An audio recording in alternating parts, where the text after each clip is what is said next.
karena sangat liar sekali. Kegiatan kesenian itu betul-betul mati. Tidak ada pentas sama sekali. Betul-betul mati.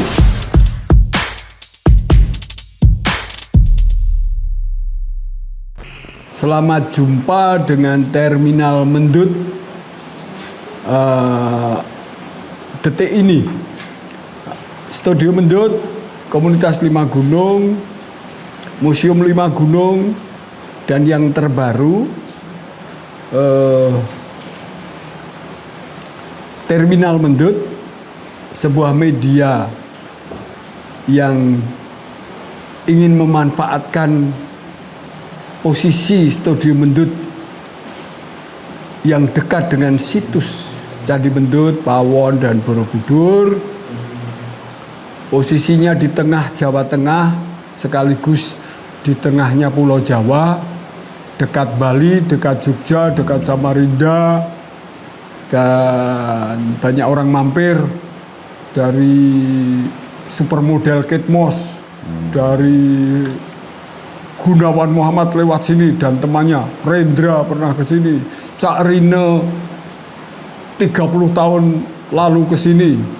Jadi kami ingin memanfaatkan posisi strategis Mendut untuk program baru mediatik yang dinamakan Terminal Mendut. Terminal Mendut. Ini orang-orang atau dapur di belakangnya lebih banyak orang desa, dan kami harapkan juga suara desa akan terdengar.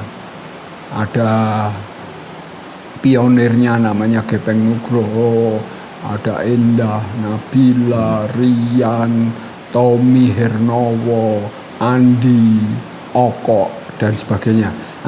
Kedatangan Mas Rina hari ini sungguh sangat mewarnai, terutama kalau terkait dengan channel YouTube, terkait dengan podcast.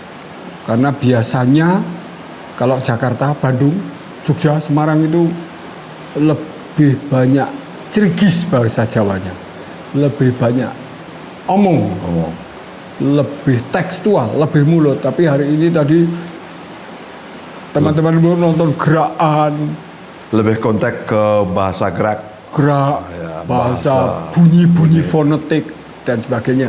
Tapi saya ingin perkenalkan, Cak Rine ini adalah tokoh yang selagi muda pernah menggambarkan, kalau ada bangsa Indonesia menggambarkan panggung-panggung Eropa, inilah orangnya. I Ketut Rina, dia dibawa oleh Sardono Wikusumo, seorang kampiun, seorang maestro tari dari Surakarta. Sardono pun debutnya ketika masih bocah menari dan sempat dikagumi Bung Karno di panggung Ramayana Prambanan. Nah, sekarang kita coba dengarkan cerita masa kecil I Ketut Rina. Masa kecil ini saya tanyakan karena saya kira pendidikan kesenian untuk yang dewasa, kalau banyak macetnya atau banyak kendalanya, kita jangan putus asa cerita tentang bocah-bocah yang potensial di Bali, di Jawa, di Sunda. Siapa tahu generasi kita itu salah didik atau salah metode. Tolong Mas Rina menceritakan masa lalu, keindahan sebagai bocah, kenangan, lihat Paris pertama, lihat Berlin, ketemu Sardono, dan sebagainya. Apa saja yang pantas diingat? Terima kasih banyak kepada Pak Tanto dalam hal ini, atau hari ini. Saya sangat senang sekali bisa ketemu lagi setelah mungkin 30 tahun saya sudah tidak pernah datang ke Galeri Mendut. Dulu waktu masih muda, tahun 92, saya sempat ke sini dalam rangka pertunjukan pentas topeng. Kolaborasi sama penari Noh Jepang. Waktu itu belum ada Museum Lima Gunung ini. Masih Satu rumah Pak ya? Ya, Masih satu rumah, atas. paling atas. Halaman ini itu dulu adalah kebun singkong. Itu saya ingat betul.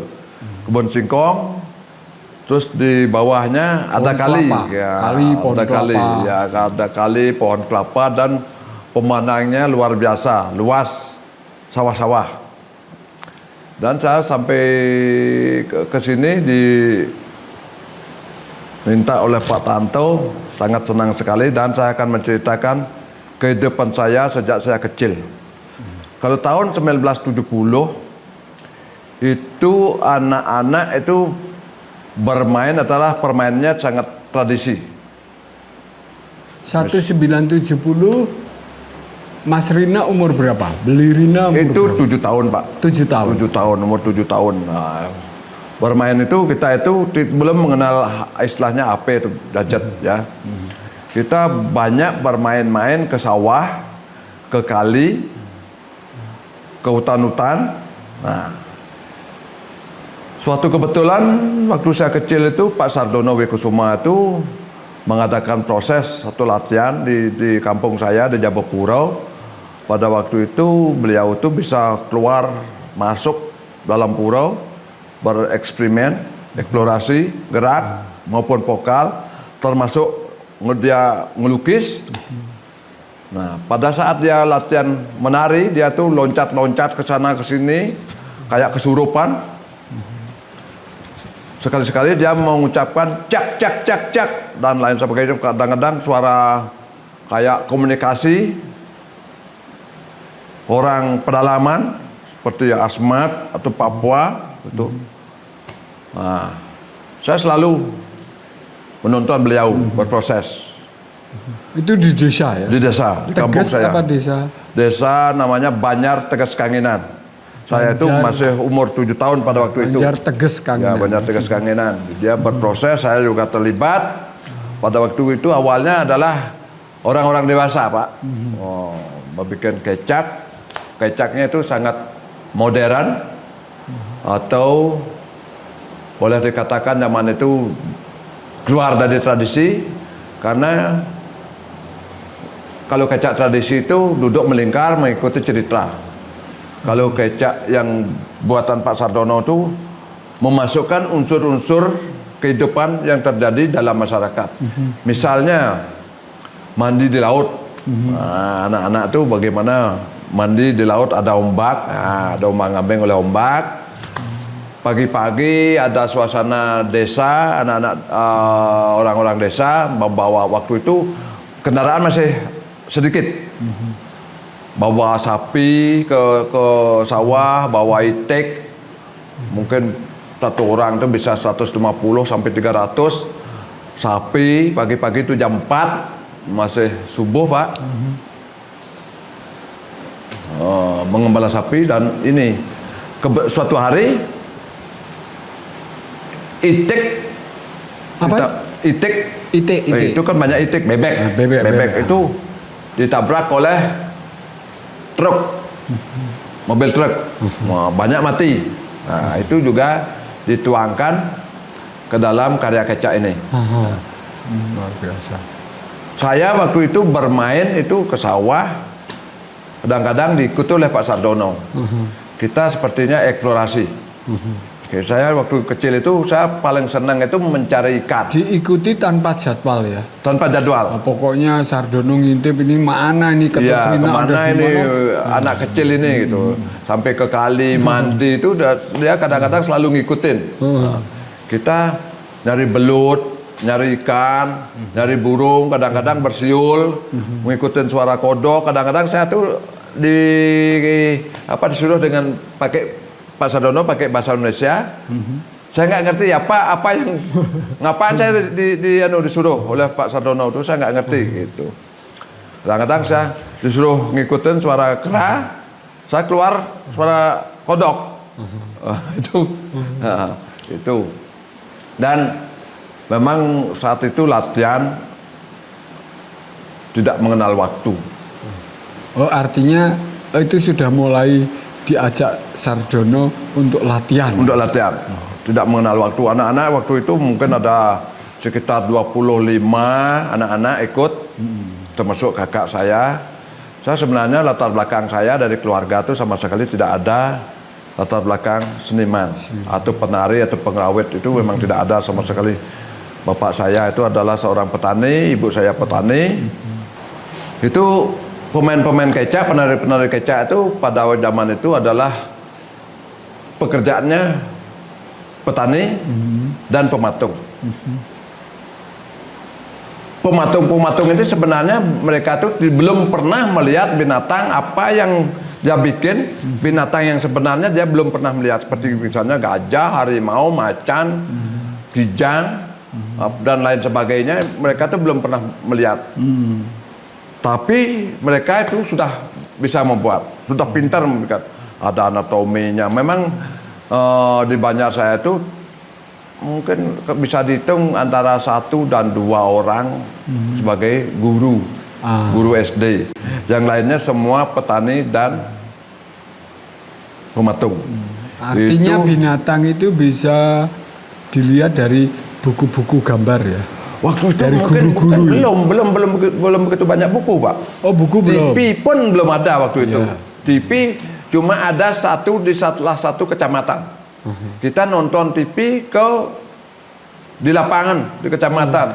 Pertama kali di Tegas punya TV itu tahun, kalau tidak salah, tahun 78. Itu TV-nya ditaruh di Banjar, semacam pendopo, itu balai masyarakat. Kita itu nonton, misalnya yang paling ramai itu adalah drama, tinju, bulu tangkis, sepak bola, itu pasti ramai. Apalagi Piala Dunia, Thomas Cup seperti itu. Arjo, dulu sebelum TV kan ada radio.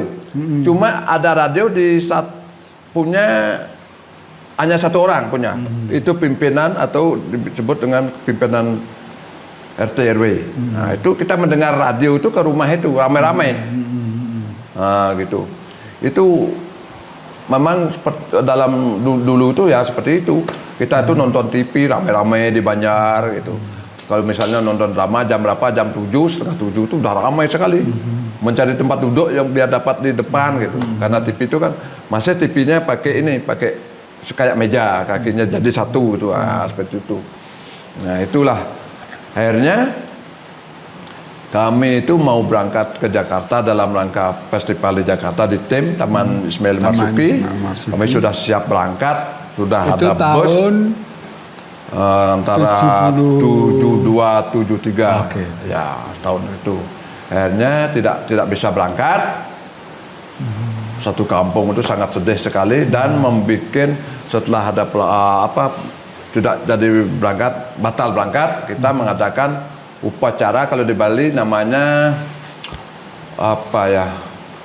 semacam mohon maaf, Guru Pitukau. Itu adalah upacara khusus. Itu Guru Pitukau, itu satu kampung mengadakan Guru Pitukau. Mohon maaf jika ada kesalahan kepada dewa. Tapi syukur Mas Don itu tetap berkarya. Itu karyanya yang sangat dikenal, itu adalah Dongeng dari Dirah. Itu dibawa ke Eropa. Itu pentas Dongeng dari Dirah. Kebetulan saya juga terlibat dalam Dongeng dari Dirah itu. Itu tidak ada pantangan tabu, tidak ada kontroversial. Tidak ada. Karena itu pentasnya di luar. Gitu. Prosesnya pun terjadi di Solo. Memang di salah satu kampung di Tabanan, di Tegas, di Solo lebih lama, di Jakarta, di tim. Akhirnya berangkat ke Paris, pembukaan festival di Paris, keliling-keliling Eropa, Jerman, Italia, Belanda, termasuk beberapa kota Eropa ya. Pulang, akhirnya tahun 1976 Kecak Rina karya Pak Sardono Wikusumo itu diundang oleh Raja Iran, oleh Shah Iran. Akhirnya mainnya di Persepolis, di kerajaan. Itu tempat khusus sekali. Kita masuk ke sana aja sudah dijaga oleh beberapa polisi, beberapa kali pengecekan sampai masuk ke tempat pentas tuh. sukses di sana. Indoor ya. Ya, indoor. Itu ada makam raja, kita main di makam raja. Makam ya. Ya, di makam rajanya. Itu Makam raja ada panggungnya atau bukan panggung? bukan panggung. Itu ada lapang luas, kita main di sana. Nah. Pulang sukses di Iran. Banyak media yang memuat di misalnya koran dan lain sebagainya. Media Eropa ya. Media Eropa, termasuk Italia dan Iran itu. Pulang dari sana, kalau tidak salah tahun 1978 baru bisa ditampilkan Cak Rina di Indonesia, di Bali gitu. Di Bali. Ya, sampai sekarang menjadi favorit atau menjadi populer sekali kecak-kecak ini, karena kecak saya itu sangat dongeng dari Dirah bukan? Bukan, itu sangat liar. Dengan judul Tarian Cak Rina. Tarian Cak Rina. Ya. Kenapa Cak Rina? Karena itu menurut Pak Sardono itu pada waktu itu yang paling lincah, yang banyak menginspirasi katanya. Saya paling berani berproses mengikuti Pak Sardono. Padahal itu ada 25-an orang anak-anak kecil pada waktu itu. Memang saya selalu ngikutin mereka, Pak Sardono itu. Sampai saya datangi. Ngikuti itu hanya di sekitar Bali, Denpasar, Tabanan itu ya. Di kampung, belum keluar. Masih di kampung. Waktu prosesnya itu. Setelah ke Eropa baru ada pengertian proses waktu itu bagaimana?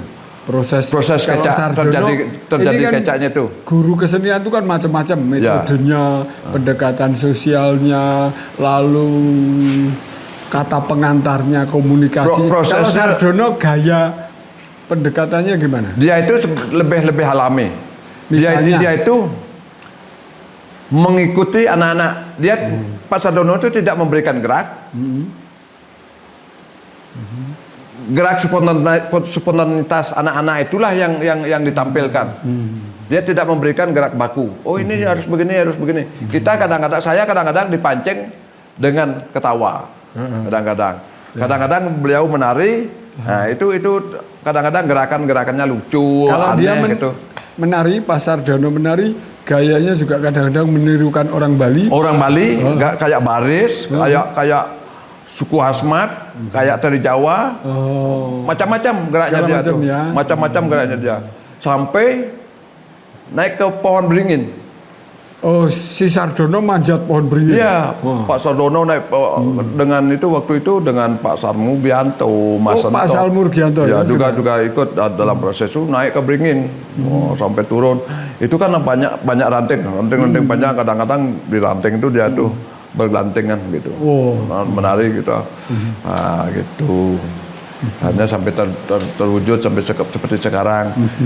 Sekarang Mas Don jarang ke Bali, diserahkan kepada saya untuk merawat dan mengembangkan tari kecak ini. Dan sampai sekarang saya masih tetap mengembangkan.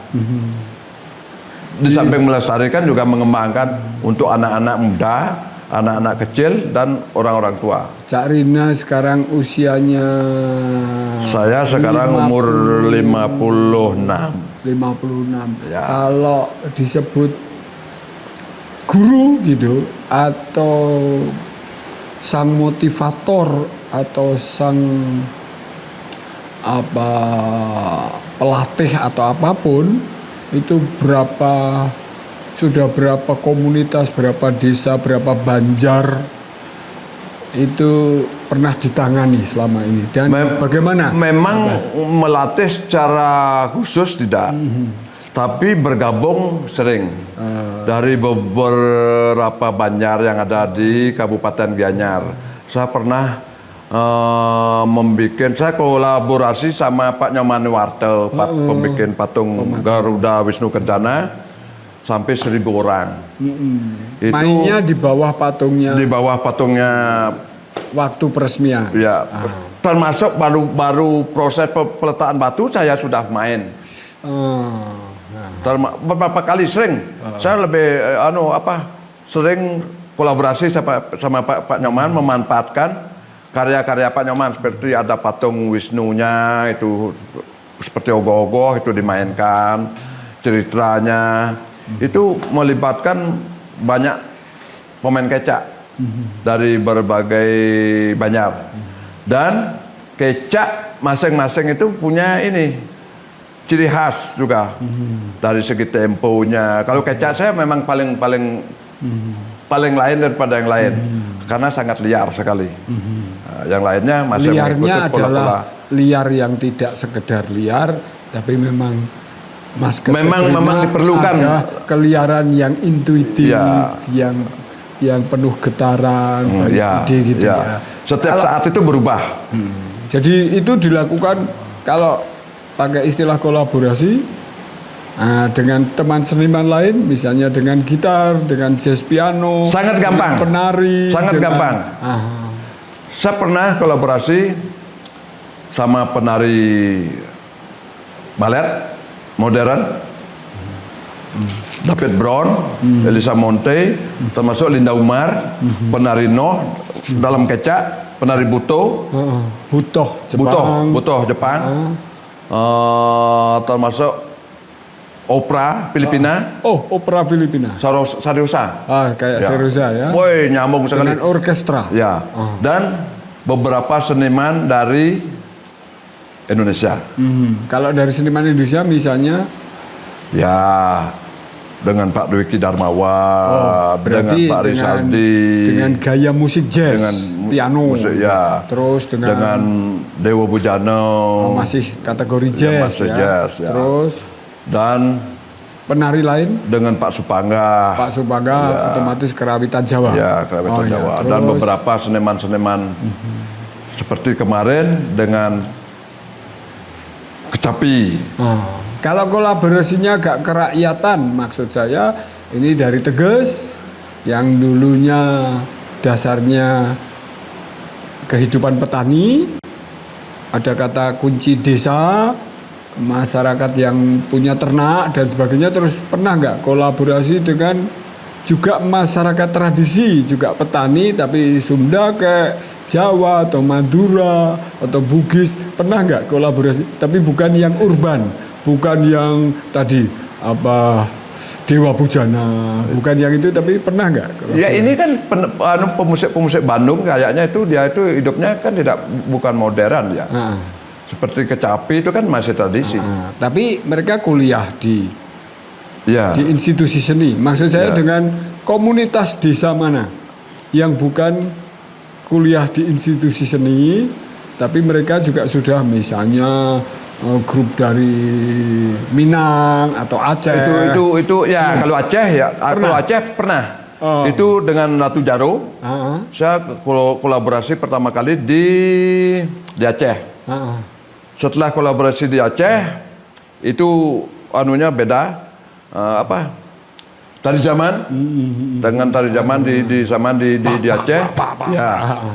Akhirnya beberapa minggunya kolaborasi dengan Ratu Jaro, tampilnya di Istana Negara. Istana Negara Jakarta. Presidennya Pak Jokowi. Oh sudah. Saya menampilkan tari kecak dengan Ratu Jaro. Kolaborasi di istana ya. Di Istana Negara. Di lapangan tempat upacara itu bukan? Ya, di lapangan terbuka. Itu memang dibuka untuk umum. Itu wah baru tampil Cak Rina, Pak Jokowi itu langsung ketawa, langsung senyum. Wah, penonton itu kan dipikir tuh penari Bali itu yang cantik dan lain sebagainya, yang elok kan gitu. Itu menampilkan kecak ya, ciri kostum saya seperti bulatan seperti itu. Yang lainnya ya udah biasa seperti Papua, seperti Alamat kan ada pakai kotekan tuh kan sudah. Kalau Papua pasti begini kostumnya udah ketahuan. Pernah kolaborasi dengan Papua? Saya tapi bukan kecak. Itu dengan Bogi pernah. Dengan penari Papua itu pernah. Terus Mas Rina pergi ke Papua sendiri atau pernah di Solo dengan Mugiono pernah ya, dengan Mas Besur ya. Jadi sangat mungkin suatu saat kolaborasi dengan sangat mungkin sekali ya. Sangat sini kan mungkin pasti sekali. Seperti Teges semuanya kerja pokoknya nyangkul, petani, sayur, ternak. Sangat mungkin sekali. Sangat ya. mungkin sekali. Entah kita ke sana kembali atau ke sini. Ke sini ya. Kalau lebih gampangnya biar sedikit orangnya lebih baik kan ke sini. Kalau ke Bali itu kan perlu apa? Dana. Perlu dan semacam itulah lebih itu banyak. Berapa orang kalau dari Bali ke sini? Iya, kita lihat situasinya bisa 5 orang untuk 5 orang terus melatih sampai sini, pentas ya. Kasih seperti yang kemarin tuh menarik sekali. Waktu di Jogja Cross Culture itu ada pedagang, itu yang paling menarik itu pedagang. Oh gitu. Yang belum pernah menari karena dia tertarik dengan mau terlibat dalam kecak, terpaksa latihannya pun di Malioboro. Itu pedagang Malioboro yang mau ikut. Sekitar ada 20 orang ibu-ibu. Saya juga punya pengalaman begitu. Ini bukan seniman, ini buruh biasa atau petani biasa, nggak merasa seniman, tapi ternyata ekspresi itu, tubuh itu ternyata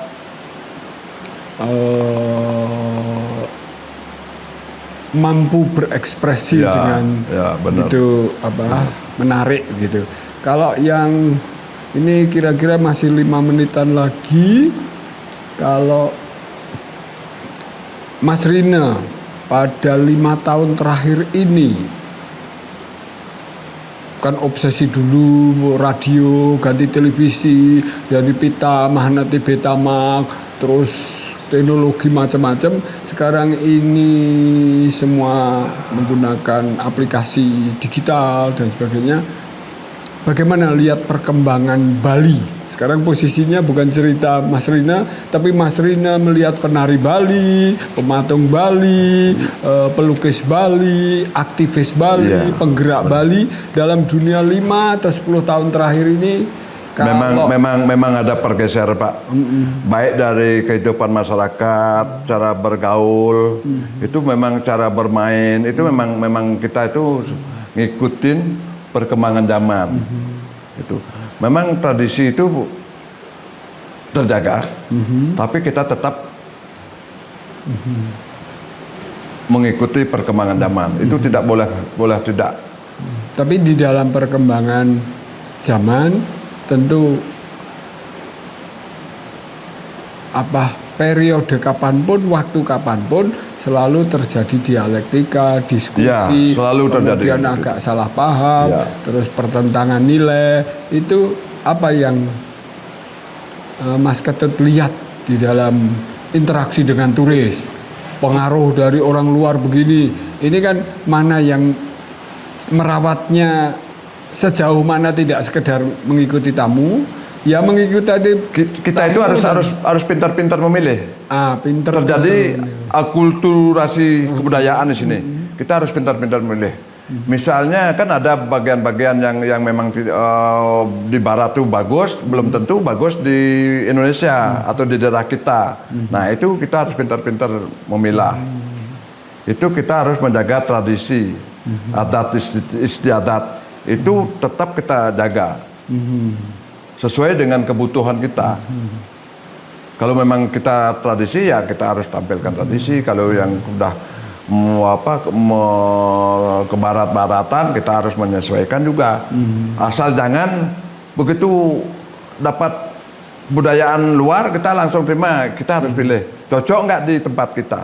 Kalau konteksnya pariwisata, itu kalau konteks itu pariwisata itu industri, emosinya itu emosi orang mau dapat dolar, mau tiketnya penuh. Memang apa yang mau dikritik dalam konteks pariwisata atau ekonomi itu memang kita itu harus mengikuti. Kesenian di Bali itu hidup yang untuk tourism itu hidup dari pariwisata sebenarnya. Penunjang pariwisata itu sangat sekali. Misalnya pada waktu pandemi, ini kan tidak ada turis, baik domestik, baik luar negeri. Itu kegiatan kesenian itu betul-betul mati. Tidak ada pentas sama sekali. Betul-betul mati. Tapi upacara itu tetap berjalan. Tapi mengikuti aturan yang berlaku.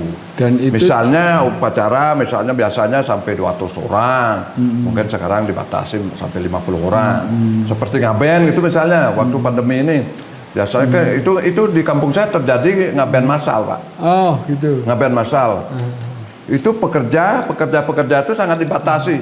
Yang bikin sesaji itu berapa orang dibutuhkan. Biasanya tuh masyarakat tuh semua terlibat.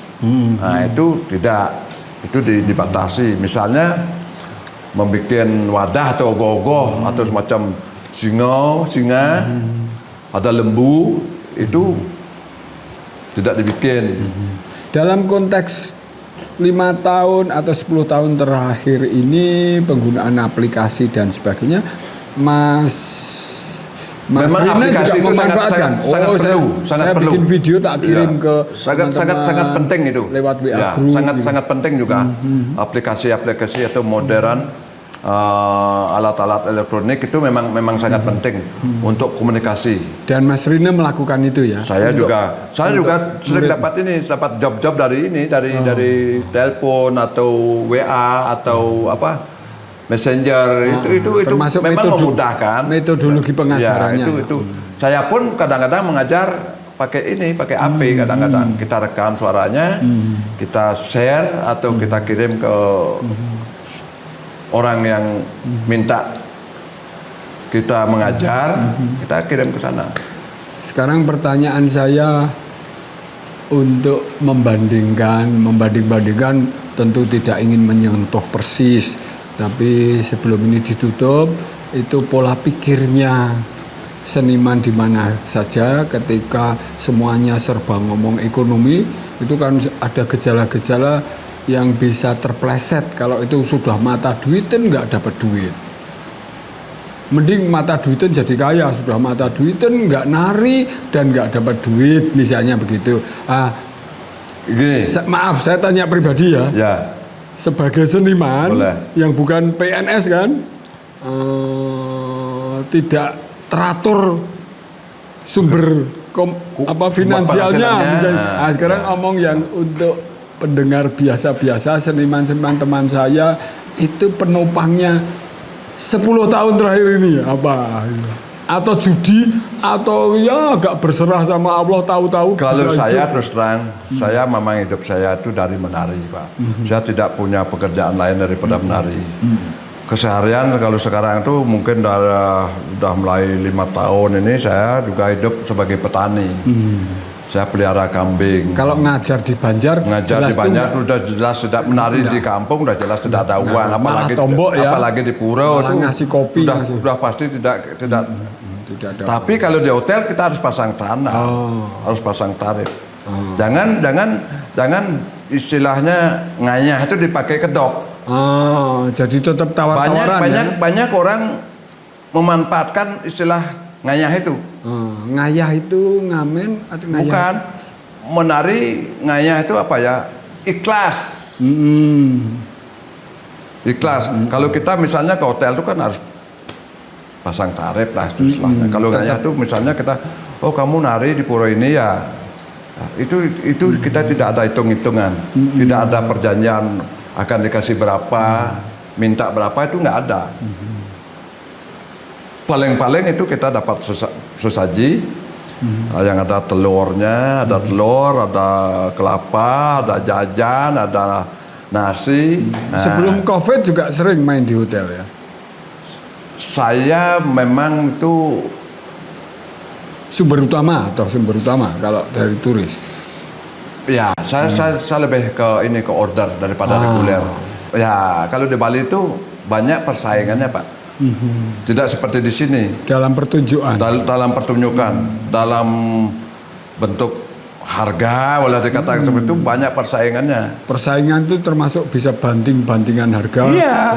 Ada yang betul-betul banting-banting harga, yang betul-betul punya standar. Kalau misalnya dia ngasih standar harga berapa, kalau tidak mau diupah sekian, dikasih budget sekian, tidak mau pentas.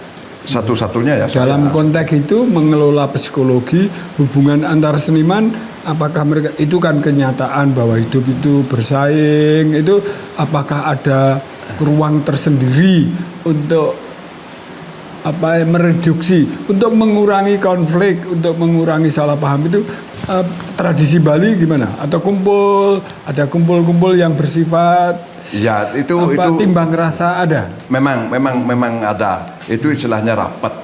Dalam satu rapat sama ya. Ya, semacam meeting itulah bahasa kerennya sekarang itu. Memang seperti itu. Ada ya. Untuk memecahkan masalah atau isu-isu dan lain sebagainya gitu. Itu lintas Banjar. Itu atau hanya satu Banjar? Satu Banjar. Masing-masing organisasi, misalnya Banjar saya punya grup, ya cukup grup itu. Nanti memang sih ketuanya Banjar juga berkomunikasi dengan ketua-ketua Banjar lainnya gitu. Itu memang terjadi ini kadang-kadang di mana-mana kayaknya sama. Jelas gitulah. Cemburu sosial. Itu kan persaingan tuh kadang-kadang ya kita sama seniman tuh pasti ada gejolaknya gitu. Oh dia terlalu sering dapat gini. Ya itu kan kalau kita mau seperti itu harus kita bikin kualitas kan gitu. Kita harus sadar. Kalau memang kita berkualitas pasti orang mencari kita. Ya. Gitu. Kalau gosip gosip itu udah biasa. Ini temennya pemerintah. Kalau ini nggak disenangi pejabat, itu ada juga. Gosip-gosip itu biasa. Oh itu ada juga. Itu biasa kok gosip itu. Nah, terima kasih. Saya kira ini cukup dialog. Ini hanya pesan dari Lima Gunung, Cak Rina. Ini teman-teman tadi di belakang pesan supaya karena jaringan ini dipermudah, mari kita kenalkan anak-anak saya di sini, anak-anaknya Mas Ketut Rina, berjejaring, entah apapun yang mereka bisa belajar, dunia wisata, dunia keterbukaan baru, dunia seni, bahkan dunia makanan, atau mungkin kolaborasi wisata ya. Teman-teman Bali, transport sendiri bisa tidur makan di sini gratis. Teman-teman desa sini bisa tidur di sana. Ada kolaborasi yang bersifat misalnya bukan hanya estetis masih tapi bersifat tradisi. Tapi juga seperti konsumsi dan kalau transport sendiri, tapi konsumsi dan akomodasi. Siapa tahu anak buahnya Cak Rina jatuh cinta sama gadis gunung, ya dah, pemuda gunung sini. Punya istri dari Teges misalnya, kan kita sebagai orang tua nyawang itu indah ya. Saya kira itu. Saya jujur Pak, saya lama di Solo, saya nggak laku. Hah? Jangan bilang nggak laku. Nggak laku.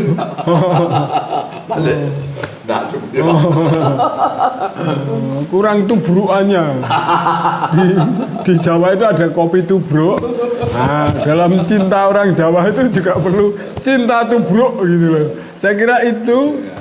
Terima kasih perhatian teman-teman semua pada Terminal Mendut kali ini yang kedatangan tamu yang langka.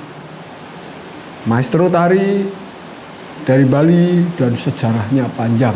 Saya kira ini masih bisa berlanjut pada sesi yang lain yang kita nggak bisa meramalkan sore hari ini. Terima kasih, sampai jumpa lagi. Terima kasih banyak.